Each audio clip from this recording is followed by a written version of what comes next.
प्यारे विद्यार्थियों, एक बार पुनः आपका स्वागत है एमएस एजुकेट चैनल पर।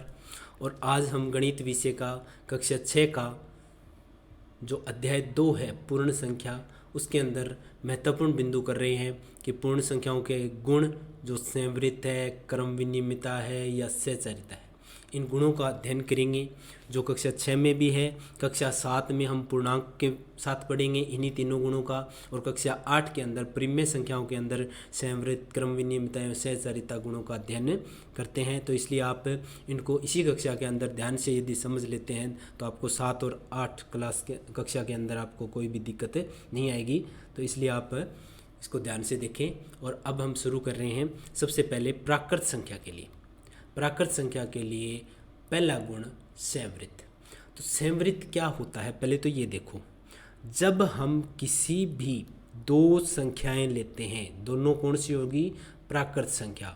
जब दो हम प्राकृत संख्या ले लें और उनका या तो हम प्लस करें या माइनस करें या गुणा करें और या भाग करें, कोई भी दो प्राकृत संख्या लेकर उनका या तो योग करें या घटाव करें या गुणा करें या भाग करें, और जब हम इनका चारों में से कोई भी हल हम करते हैं और मान जब हमें यदि प्राकृत संख्या प्राप्त हो, कौन सी संख्या प्राप्त हो? प्राकृत संख्या प्राप्त हो, तब हम ये कह सकते हैं कि ये संवृत्त है।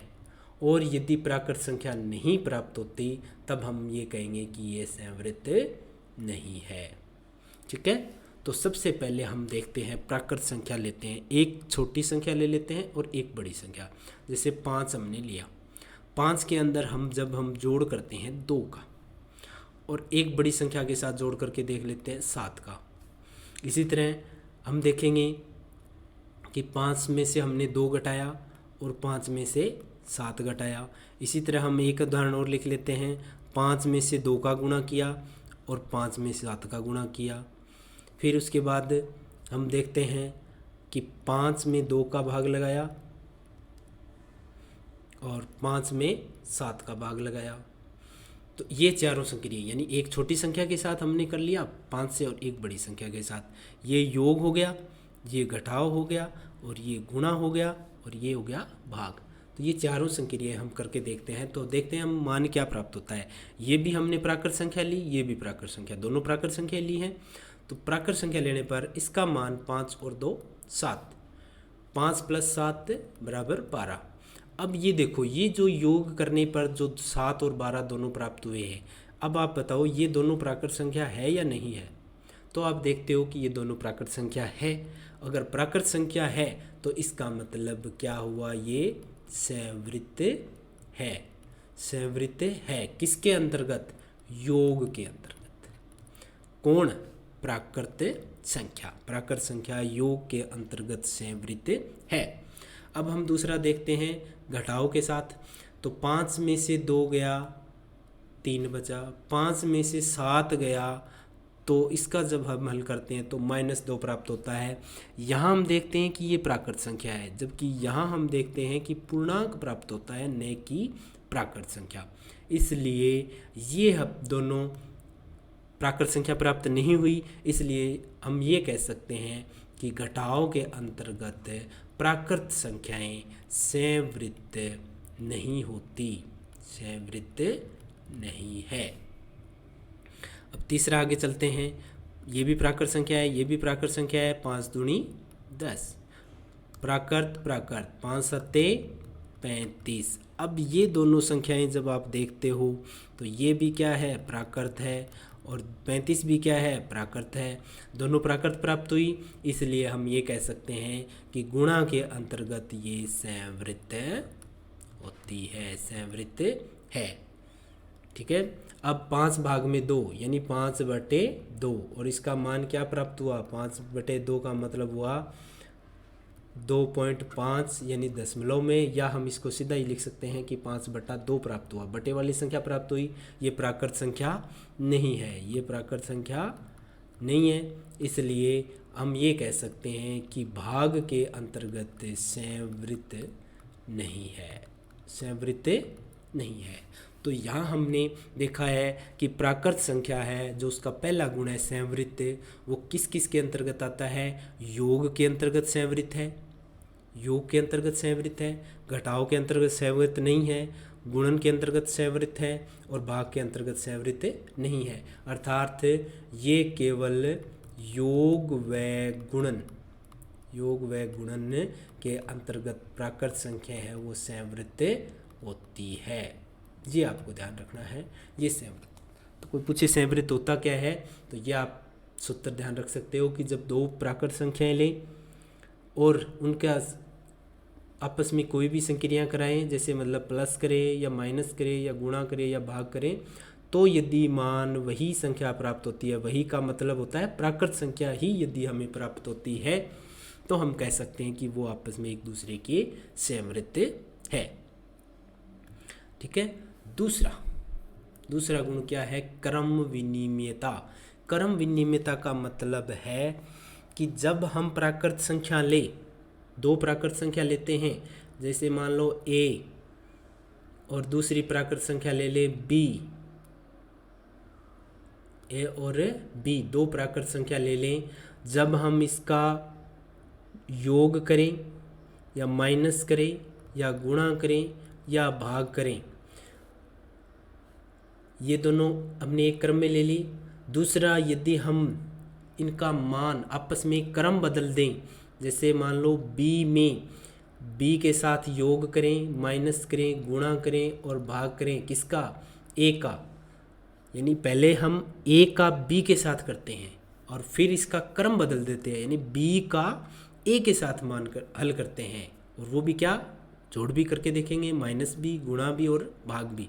यदि ये चारों संक्रियाएं करके देखें और यदि दोनों मान बराबर हो, तो हम ये कह सकते हैं कि प्राकृत संख्या के अंतर्गत क्रम विनिमयता का गुण पाया जाता है, और यदि मान बराबर नहीं है तो क्रम विनिमयता का गुण नहीं पाया जाता। जैसे मैंने लिखा 5 + 2, मान कितना आया? 7।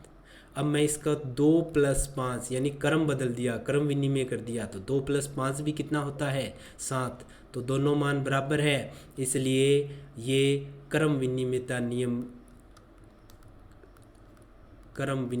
नियम का पालन करती है, यानी ये क्रम विनिमयता होती है किसके अंतर्गत? अब यहाँ भी देखेंगे योग के अंतर्गत। और कौन है? प्राकृत संख्या। अब आप दूसरी बात करें, 5 में से 2 घटाया तो मान कितना प्राप्त हुआ? 3। अब इसका क्रम बदल दें, 2 में से 5 घटाएंगे तो मान प्राप्त होगा -3। क्या ये दोनों मान बराबर हैं? ये मान बराबर नहीं है, इसलिए घटाव के अंतर्गत क्रम विनिमयता नियम का पालन नहीं होता। तीसरा, अब हम देखते हैं कि जैसे 2 × 5 करें तो मान प्राप्त हो रहा है 10, 5 × 2 करें तो भी मान प्राप्त हो रहा है 10, अर्थात मान एक जैसा प्राप्त होता है, इसलिए ये क्या है? गुणन के अंतर्गत क्रम विनिमयता है। क्रम विनिमयता नियम का पालन करती है कौन सी संख्याएं? प्राकृत संख्याएं। अब इसी तरह से मैं 8 को 4 से भाग देता हूँ, एक अलग संख्या ले लेते हैं। 8 में 4 का भाग लगाया तो आया 2, क्रम बदल दिए, 4 में 8 का भाग लगाया तो ये हो गया 4/8, 4 एकम 4, 4 दूनी 8 मीन्स 1/2। ये प्राप्त हुआ 2, ये 1/2। क्या ये दोनों एक जैसे हैं? नहीं है, इसलिए ये क्रम विनिमय नियम का पालन नहीं करते। क्रम विनिमयता इनमें नहीं पाई जाती। किसके अंतर्गत? भाग के अंतर्गत। तो यहाँ हमने देखा कि प्राकृत संख्या के अंतर्गत क्रम विनिमयता का गुण केवल योग एवं गुणन के अंतर्गत पाया जाता है। गुणन में क्रम विनिमयता पाई जाती है। तो ये था क्रम विनिमयता। क्रम विनिमयता का मतलब है हमें दो संख्याओं का आपस में क्रम बदलना है। तीसरा गुण प्राकृत संख्याओं के अंतर्गत हम पढ़ते हैं सहचारिता। सहचारिता का मतलब क्या है? जैसे मान लीजिए हमने 3 संख्याएं ली, एक ए, एक बी और एक सी। यदि हमने पहली बार एक व्यक्ति ने क्या किया, ए और बी के साथ कोई भी संक्रिया कर ली, मान लीजिए एक बार पहले हम प्लस के रूप में देखते हैं, योग में ए प्लस बी जोड़ लिया, फिर जो मान प्राप्त हुआ उसमें सी जोड़ दिया।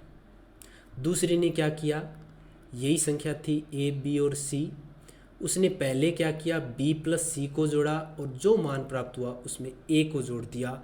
यदि ये दोनों मान प्राप्त हुए ये बराबर हैं तो इसका मतलब उसमें सहचार्यता का गुण पाया जाता है, और यदि ये बराबर नहीं है तो इसका मतलब उसमें सहचार्यता का गुण नहीं पाया जाता।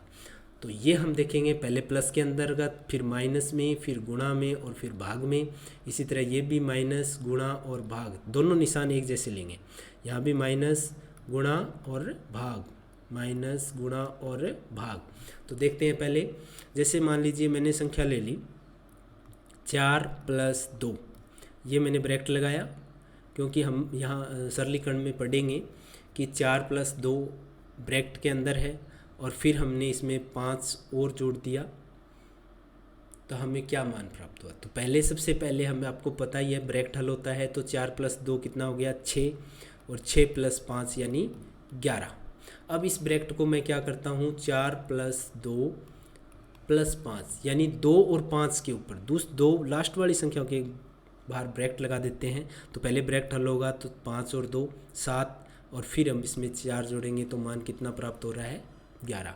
दोनों के अंतर्गत 11 मान प्राप्त हो रहा है, बराबर मान प्राप्त हो रहा है, इसलिए ये प्राकृत संख्या में योग में सहचारिता का गुण पाया जाता है। सहघात योग के अंतर्गत सहचारिता का गुण पाया जाता है। अब हम बात करें घटाव के अंतर्गत, तो 4 - 2, यहाँ माइनस कर देते हैं बस खाली। अब इसको हल करते हैं तो 4 में से 2 गए 2, फिर -5 किया क्योंकि यहाँ 4 में से 2 गए 2, और ब्रैकेट हल हो गया, उसके बाद -5 किया तो इसका मान प्राप्त हुआ -3। दूसरी हम संख्या लेते हैं 4 - 2 - 5, यहाँ हम क्या देखते हैं 2 - 5, क्योंकि पहले ब्रैकेट ये हल होगा, तो 2 में से -5 किया तो इसका मान आया -3। ये ब्रैकेट के अंदर है, इसके आगे ब्रैकेट है और ये 4 है। अब ये दोनों जब 2 माइनस आए तो हमने क्या देखा, प्लस हो गया, माइनस माइनस प्लस होते हैं, और ये 4 और 3 कितने हो गए 7। तो इसका मान हमें प्राप्त हुआ है 7, और उस पहले जब मान -3 प्राप्त हुआ था, क्या ये दोनों मान बराबर है, बराबर नहीं है, इसलिए घटाव के अंतर्गत सहचारिता का गुण नहीं पाया जाता। ये सहचारिता का गुण मान प्राप्त नहीं हुआ क्योंकि दोनों मान प्राप्त नहीं हुए। अब हम इसमें देखते हैं प्राकृत संख्याओं के अंतर्गत सहचारिता का गुण गुणा के अंतर्गत। तो 4 × 2 हमने पहले ब्रैकेट लगा दिया, फिर गुणा 5। दूसरा हम लेते हैं 4 × 2 × 5, क्योंकि पहले 2 संख्याओं के अंदर ब्रैकेट लगाते हैं, फिर अगली 2 संख्याओं के अंदर लगाते हैं। तो इसका मान कितना हुआ 4 दूनी 8, और गुणा में 5, और 8 पंजे 40। यहाँ हमें प्राप्त हुआ 5 दूनी 10, और गुणा 4, और 10 चौके 40। यहाँ आप देख रहे हो दोनों के मान बराबर प्राप्त हो रहे हैं, और वो है 40। तो इसका मतलब ये हुआ कि गुणन के अंतर्गत इसमें सहचारिता का पालन होता है। तो ये गुणन के अंतर्गत सहचारिता का पालन है, या सहचारिता का गुण पाया जाता है गुणा के अंदर प्राकृत संख्याओं का। अब अगला हम लेते हैं भाग के अंतर्गत, तो 4/2 मैं फिर यहाँ संख्या बदल देता हूँ, भाग 2 कर देते हैं। दूसरा हम ले लेते हैं 4/2/2, ये ब्रैकेट लगा दिया। तो देखो पहले ब्रैकेट हल करेंगे तो 4 में 2 का भाग लगाया तो 2 आया, 4 में 2 का भाग लगाएंगे तो 2 आएगा, फिर 2 में 2 का भाग लगाएंगे तो 1 आएगा, 2 में 2 का भाग लगाया तो क्या आया 1। दूसरी संख्या में हल करते हैं, जब 2 में 2 का भाग लगाते हैं तो 1 प्राप्त हुआ, इसका मतलब 4/1 आया, और जब 4 में 1 का भाग लगाते हैं तो 4 मान प्राप्त हुआ। तो कितना प्राप्त हुआ 4। और यहाँ हम देखते हैं कि एक तरफ हमें 1 प्राप्त हो रहा है, दूसरी तरफ 4, दोनों मान बराबर नहीं है, इसलिए भाग के अंतर्गत सहचारिता का गुण नहीं पाया जाता, सहचर्यता का गुण नहीं पाया जाता। तो हमने ये तीनों गुण प्राकृत संख्याओं के अंतर्गत देख लिया है। अब इनकी एक समरी के रूप में देखते हैं कि प्राकृत संख्या में संवृत्त, क्रम विनियमिता और सहचारिता ये विभिन्न संक्रियाओं के अंतर्गत क्या है। तो सबसे पहले हमने संवृत्त देखा था। तो संवृत्त में हमने बताया था कि जब दो प्राकृत संख्या लेते हैं, प्राकृत संख्या प्लस माइनस गुणा भाग जो भी हम करते हैं, दोनों प्राकृत संख्या लें और हमें प्राकृत संख्या यदि प्राप्त हो तो हम क्या करेंगे कि प्राकृत संख्या, तो उसमें देखा था हमने कि योग के अंतर्गत संवृत्त है, व्यंकलन के अंतर्गत नहीं है, गुणा के अंतर्गत संवृत्त है और भाग के अंतर्गत संवृत्त नहीं है। दूसरा हमने प्राकृत संख्या के गुण पढ़े थे क्रम विनियमिता। क्रम विनियमिता का मतलब होता है कि पहले हम ए बी लेते हैं और फिर हम बी ए लेते हैं, इसका जोड़ और गुणा, क्योंकि हमने केवल मैं वही संख्या लिख रहा हूँ जिसके अंतर्गत संवृत्त है। तो योग के अंतर्गत क्रम विनियमिता का गुण हाँ पाया जाता है, व्यंकलन के अंदर नहीं पाया जाता, गुणा के अंतर्गत पाया जाता है, भाग के अंतर्गत नहीं पाया जाता। तीसरा हम सहचर्यता का देखते हैं।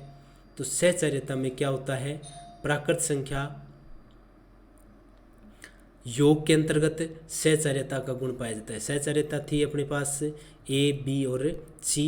हम ये देखते हैं कि पहले दो के अंतर्गत ब्रैकेट लगाते हैं, ये क्योंकि योग और गुणा में ही हाँ किया है मैंने, और ये यहाँ पे ये दोनों संख्या लिख देते हैं। मान बराबर आता है किसके साथ, जब बी और सी के साथ ब्रैकेट लगा देते हैं और इसके साथ हम, यानी पहली दो संख्या के साथ ब्रैकेट है और फिर अगली दो संख्याओं के साथ है ब्रैकेट है, ये जोड़ और गुणा के अंतर्गत। तो यहाँ भी हमने देखा योग के अंतर्गत होता है, व्यंकलन के अंतर्गत संवृत्त नहीं होते, और गुणन के अंतर्गत सहचर्यता का गुण प्राकृत संख्याओं में पाया जाता है और भाग के अंतर्गत नहीं पाया जाता। अब हम ये तो हमने सारी पढ़ी प्राकृत संख्याओं के बारे में। अब हम देखते हैं पूर्ण संख्या में संवृत्ता का गुण पाया जाता है या नहीं। तो यहाँ मैं सिर्फ एक सूत्र लिख रहा हूँ खाली, सेम चीज़ है जैसे हमने वहाँ लिया था प्राकृत संख्या, यहाँ हम लेंगे पूर्ण संख्या। जब दो पूर्ण संख्या हम लेते हैं और उनकी संक्रियाएं कराते हैं, या तो प्लस या माइनस या गुणा या भाग, इनमें से कोई एक संक्रिया करते हैं और संक्रिया करने पर यदि मान हमें पूर्ण संख्या प्राप्त हो तो वो संवृत्त है, और यदि पूर्ण संख्या प्राप्त नहीं हो तो वो संवृत्त नहीं है। अब देखते हैं कि पूर्ण संख्या में जैसे प्राकृत संख्या थी वो संवृत्ता का नियम केवल योग और गुणन में पाया जाता था, इसमें भी योग और गुणन में ही संवृत्ता का गुण पाया जाता है। कैसे, जैसे मान लीजिए 5 जुड़ा 0, क्योंकि हमने यहाँ 0 ले लेते हैं पूर्ण संख्या, तो हम यहाँ देखते हैं क्या प्राप्त हुई, 5 + 0 5, ये पूर्ण संख्या है, ये भी पूर्ण संख्या है, ये भी पूर्ण संख्या है, तो योग के अंतर्गत आ गई। दूसरा हम माइनस करते हैं, 5 - 0 = 5, लेकिन यदि 5 में से -7 किया तो क्या प्राप्त हुआ, -2। यहाँ तो पूर्ण संख्या प्राप्त हुई माइनस करने पर, लेकिन यहाँ पे हमें क्या प्राप्त हो रहा है, पूर्णांक प्राप्त हो रहा है, इसलिए ये संवृत्त घटाव के अंतर्गत संवृत्त नहीं है, व्यंकलन के अंतर्गत संवृत्त नहीं है। पूर्ण संख्या गुणन के अंतर्गत बात करें तो 5 × 0 करें तो मान क्या प्राप्त हो रहा है, 0 प्राप्त हो रहा है। ये भी पूर्ण संख्या है, ये भी पूर्ण संख्या और ये भी पूर्ण संख्या है, तो गुणन के अंतर्गत ये संवृत्त होती है। प्राकृत और पूर्ण संख्या दोनों सेम होती है, उसी तरह से हम इसको हल कर सकते हैं। अगला गुण लेते हैं क्रम विनियमिता।